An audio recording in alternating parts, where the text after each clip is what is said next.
Jaod bura manyien kar chung' od bura nindo ma Isiolo South manyocha ne oyiere yiero madundo juma mokalo manindo Tubi Mohamed Tubi Ochamo Muma yango odiochieng' nindo ma kawuono e nyasi manotelie koda spika od bura mamalo manindo Moses Masika Wetangula paro od bura nindo mamalo jatelo nogo koro Ochamo Muma yanga kendo kawo kar wuon mare kanyipa nyalo paro ni nyocha ne oyombo koro tike duond busiasa mar UDA ka osingo mar luwore koda chike e tayo oganda makono.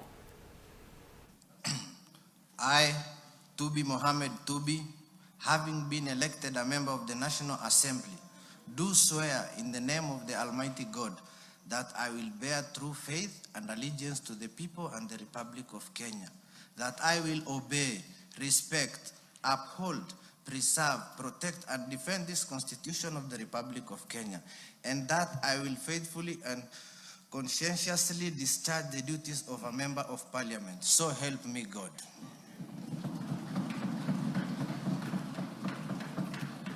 Congratulations. Thank you, Mr. Speaker. You may proceed now to sign to your oath of office.